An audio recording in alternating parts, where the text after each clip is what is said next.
प्रधानमंत्री जी ने कह दिया कि 4 जून को एक्सपायरी डेट है, वाकई में एक्सपायरी डेट है? इसको कहते हैं डॉज बहुत question. Serious dodge the question. मुझे आपको जितना मैं जानती हूँ, मुझे लग ही रहा था अदिति कि ये क्वेश्चन डॉज कर देंगे। डॉज, क्योंकि इस तरह के जो नो बॉल है हाँ। उसको फेंकने वाला व्यक्ति बहुत ही बुद्धिमान है। ऐसे बुद्धिमान व्यक्ति के सामने आपके सामने सिर्फ एक ही रास्ता बचता है, चुपचाप डक मार जाइए। लेकिन एक्सपायरी डेट पे कह रहे हैं तो क्यों कह रहे हैं? प्रधानमंत्री एक राजनेता है, एक पार्टी के बहुत ही प्रतिष्ठित चेहरे हैं, पार्टी के प्रमुख नहीं है लेकिन चेहरे हैं, देश का नेतृत्व बीते 10 सालों से कर रहे हैं। उनके दावे उनके खुद के असेसमेंट्स पर हैं और उनकी पार्टी की तरफ से, इसलिए उनके दावों को हम उसका आकलन कर सकते हैं, लेकिन जाहिर सी बात है अभी उसका कोई मतलब नहीं, क्योंकि 4 जून को क्या होगा। आप मत भी करिए, मैं कहती हूँ, लेकिन विपक्ष भी तो आकलन नहीं कर पा रहा। आप कितनी बार हमने सवाल पूछा कितने आएंगी सीटें, अब बीजेपी कह रही है कि 370 और 400 पार जाएंगी, आप कुछ तो बताइए कितने नंबर आ रहे हैं, लेकिन एनालिसिस वो उसका नंबर एक ला नहीं पा रहे, या वो अभी सामने नहीं रखना चाहते। देखिए, देयर इज एक बहुत बड़ा दो तरह की पॉलिटिक्स आज हमारे देश में खेली जा रही है। एक जिसको कि बहुत सारे लोग कहते हैं politics of over confidence, politics of dominance, politics of absolute certainty, मैंने जो कह दिया सो कह दिया। ये हमारे एक भारतीय पॉलिटिक्स ऑफ परसेप्शन, ये हमारे एक भारतीय संस्कृति का एक हिस्सा है।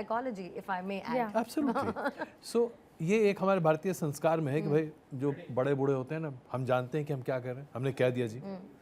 तो एक ये अप्रोच है, ठीक है, हो सकता है, लेकिन यहाँ पर एक गठबंधन है जो 10 साल के अपने काम, अपने तमाम विचार और उसके आधार पर भविष्य की एक परिकल्पना आपके सामने प्रस्तुत कर रहा है।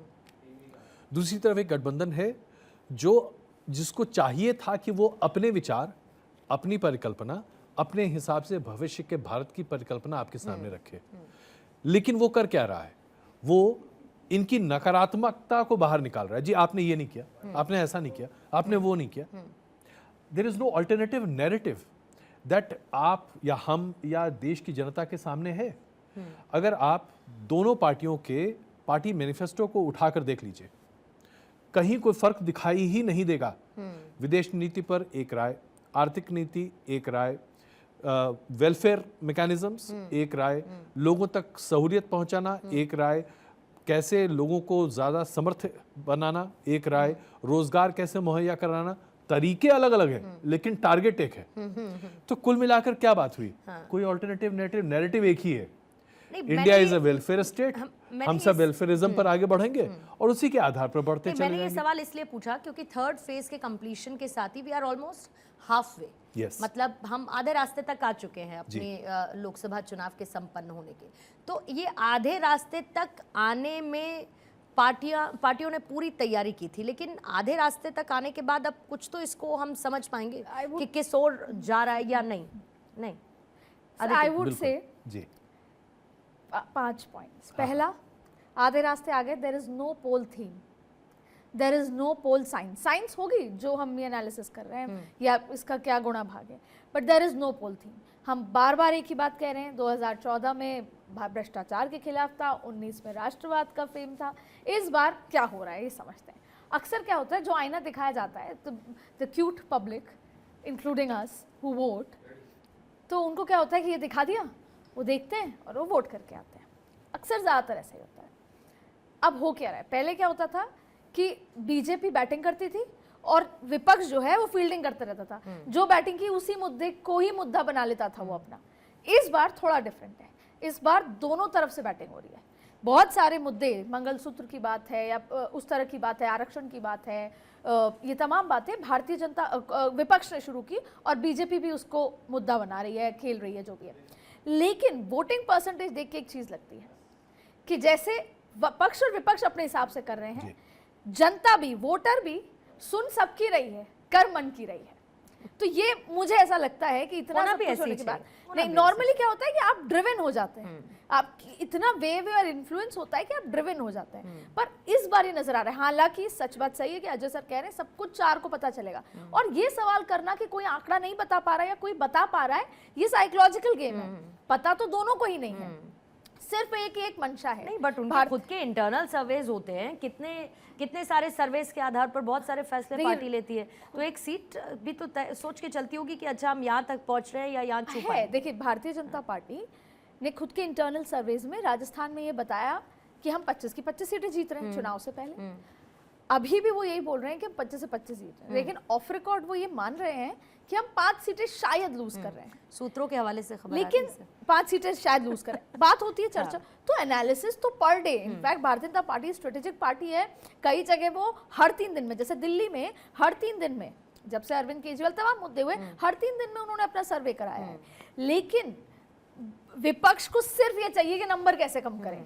उनको भी समझ में अभी तक ये आया था कि वो सरकार तो नहीं बना रहे, नंबर कम करना है, भारतीय जनता पार्टी को सरकार बनानी है। नंबर इतना बड़ा बताया है कि ये तो बात ही चली गई कि हार जीत हो रही है, तो ये सब कुछ साइकोलॉजिकल है। सही मायने में तो अजय सर आप 4 तारीख को आंकड़ों का विश्लेषण करें। नहीं, और जैसे लालू प्रसाद यादव ने भी कहा कि 200 से ऊपर नहीं जा पा रहे। देखिए, आंकड़ों की बात तो खैर हम छोड़ दें, लेकिन अदिति आपने 2 महत्वपूर्ण बातें भी की जिस पर थोड़ी चर्चा हम लोग कर सकते हैं। सबसे पहली बात, there is no poll theme, right. कल अपने शो में मिस्टर एनालाइजर ने, मैंने इस बात को सामने रखा और मेरा ये हाइपोथेसिस है, हो सकता है कि मैं पूरे तरीके से गलत हूँ। भारत के चुनाव में आमतौर पर पोल थीम कब होता है? सर था ना 14 में, there something you were going around. क्या था, वही तो मैं जानना चाहता हूँ दीदी। भ्रष्टाचार का खिलाफ, CWG मुद्दा, ये मुद्दा, बस भ्रष्टाचार वाज द मेन फोकस। यानी कि जनता के दिमाग में, विपक्ष के दिमाग में ये बात प्रमुखता से थी कि मौजूदा शासन असक्षम है, पॉलिसी पैरालिसिस है, भ्रष्टाचार है, इसलिए इस सरकार को हटाना चाहिए। यानी इसको पोल वेव नहीं, इसको एंटी इनकम्बेंसी कहेंगे, राइट। अब आ जाइए 2019, लेकिन मैं उसके पहले थोड़ा और पीछे चलूंगा, क्योंकि हमारी दिक्कत क्या है आज के हमारे पॉलिटिकल डिस्कोर्स में, हम सिर्फ ऑपोजिशन के नैरेटिव के आधार पर 10 साल की बात करते हैं, हम विस्तृत बात नहीं करते। हमारे पास डेटा का पूरा बैंक है, 52 से चुनाव हो रहे हैं इस देश में, हम उसके बारे में कभी चर्चा क्यों नहीं करते? तो आइए जरा मैं सिलसिलेवार तरीके से पीछे चलता हूं और आप प्लीज अपनी बात कहिएगा। अब इसके पीछे चलते हैं 2009 में। 2009 में क्या कोई पोल नैरेटिव था? कोई पोल नैरेटिव नहीं था। दरअसल कांग्रेस और यूपीए को तो इस बात का भरोसा भी नहीं था कि वो चुनाव जीत सकते हैं। पर सर तब कोई विपक्ष नहीं था, मतलब in the sense there was no face like how it is today. Lal Krishna Advani थे, लालकृष्ण बिल्कुल थे। That strong way. देखिए, ये स्ट्रांग वे कौन डिफाइन कर रहा है? देखिए, पॉलिटिकल पार्टीज और परसेप्शन डिफाइन करती हैं। शायद ऐसे कि आज राहुल है, लेकिन लोग उनको राहुल उस समय भी थे, तरह नहीं देख रहे हैं। राहुल 2009 में भी थे, लेकिन कांग्रेस पार्टी राहुल को प्रोजेक्ट नहीं करना चाहती थी, इसलिए राहुल नहीं थे, होते हुए भी नहीं थे। और मनमोहन सिंह को भी प्रोजेक्ट नहीं करना चाहती थी, इसलिए मनमोहन सिंह प्रधानमंत्री होते हुए भी चुनावी सभाओं में सक्रिय उतने नहीं थे। पंजाब के अलावा उन्होंने तब कांग्रेस ने का इस्तेमाल तक नहीं किया था। प्रचार की पूरी कमान सोनिया गांधी, राहुल गांधी और प्रियंका गांधी के ऊपर थी, राइट। और हुआ क्या, 145 सीटों से बढ़कर 2004 के 145 से बढ़कर 2004 सीटें कांग्रेस को आई, जिसका यकीन कांग्रेस को भी नहीं था। और कांग्रेस ने इसका श्रेय 78,000 करोड़ के कर्ज माफी को दिया। आप देखिए, अब क्या उसमें कोई वेव था? नहीं साहब। अब उसके ठीक पहले चलते हैं 2004 में इंडिया शाइनिंग का नारा वाजपेयी सरकार ने दिया पूरी दमखम के साथ। मैं दावे के साथ कह सकता हूं, ऐसे मुश्किल से 5 आदमी भी देश में नहीं होंगे, पत्रकार या टीकाकार के तौर पर, जो ये मानने को तैयार थे कि वाजपेयी जी की सरकार जाने वाली है। And what strong cabinet then? Yeah. एक जबरदस्त कैबिनेट, एक परफॉर्मेंस ओरिएंटेड सरकार। अगर आप मूलभूत इकोनॉमिक परिवर्तन की बात करें तो 1991 से 95 के बाद जो मूलभूत इकोनॉमिक परिवर्तन देश में हुए हैं वो 1999 से लेकर 2004 के बीच में हुए। ठीक, इसके बावजूद वाजपेयी सरकार चली जाती है। क्यों चली गई? जनता में नाराजगी थी, विपक्ष ने कोई एजेंडा सेट नहीं किया था, जनता ने तय किया कि मुझे ये सरकार पसंद नहीं, मुझे ये गठबंधन पसंद नहीं। So there was no wave. Was there a anti Vajpayee wave? No. कुछ भी दिख रहा था? नहीं। पर फिर भी सरकार। अब जरा इसको मैं यहां से जंप मारते हुए 2019 पे आ जाता हूं।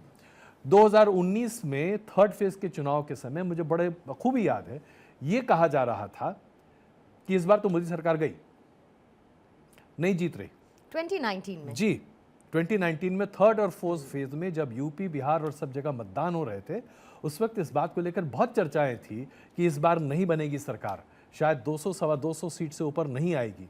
दरअसल एक ओपिनियन पोल को छोड़ दिया जाए तो चुनाव की शुरुआत से पहले किसी ने भारतीय जनता पार्टी को 300 से ज्यादा सीटें दी तक नहीं थी 2019 में। एग्जिट पोल में आकर लोगों ने सीटें अपनी बढ़ाई थी, लेकिन ओपिनियन पोल में 300 से ज्यादा सिर्फ एक ओपिनियन पोल ने दिया था, Chanakya opinion. And I would add on कि हमारे editor in chief Jagdish Chandra ji का शो आता है जेसी शो, उन्होंने उसमें कहा था कि 300 और गिनते जाओ, बिकॉज मैं साक्षी थी उस बिल्कुल। मोमेंट की। तो ऐसी टिप्पणियां करने वाले बहुत कम लोग थे, लेकिन जैसे ही चुनाव खत्म हुआ उसके बाद क्या बात निकल कर आई जस्ट टेक 2 मिनट्स, उसके बाद क्या बात निकल के आई? मोदी वेव था साहब। अगर मोदी वेव था तो डे 1 से दिखना चाहिए था। पुलवामा की वजह से हो गया। अगर पुलवामा और राष्ट्रीयता इतना बड़ा मुद्दा था तो फिर तो बाकी सब कुछ बेकार था। तो फिर लाभार्थी की बात कहां से निकल कर आ गई? अजय सर, हारने के बाद हर कोई अपना नैरेटिव गढ़ लेता है।